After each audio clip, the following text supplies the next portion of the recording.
இந்த round shape ப்ரௌனியை கொஞ்சம் patch work எல்லாம் கொடுத்து ஹார்ட் ஷேப்பில் மாற்றி எடுக்க போகிறோம். அதை எப்படிங்கிறத இந்த வீடியோவில் பார்க்கலாம். சென்டரை பேஸ் பண்ணி இந்த மாதிரி கிராஸில் 2 லைன்ஸ் கொடுத்து மார்க் பண்ணி எடுத்துக்கணும். அதுக்கப்புறமா 2 கார்னர்ஸையும் இந்த மாதிரி கட் பண்ணி எடுத்துக்கணும். இந்த கட் பண்ண 2 பீசஸுமே இதோட நேர் ஆப்போசிட் சைடில் அந்த டாப் போர்ஷன்லையாட்டு இந்த 2 பீஸுமே வச்சு கொடுக்கணும். அது ஸ்டிக் பண்ணி இருக்கிறதுக்காக நான் கொஞ்சம் சாக்லேட் கனாஷ் அப்ளை பண்ணியிருக்கேன்.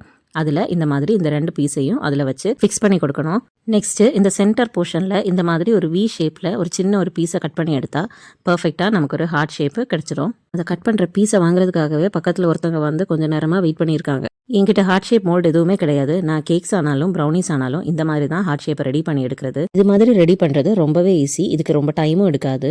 கஸ்டமர் சென்ட் பண்ணியிருந்த பிக்சரில் இருந்தது மாதிரியே இந்த ப்ரௌனி மேலேயும் கொஞ்சம் சாக்லேட்ஸும் போர் பண்ணிட்டு அதுக்கு மேலே கொஞ்சம் ஸ்ப்ரிங்கிள்ஸும் போட்டு ஒரு காயின் டாப்பரும் வச்சு கொடுத்து இந்த ப்ரௌனியை கிரியேட் பண்ணி எடுத்தாச்சு.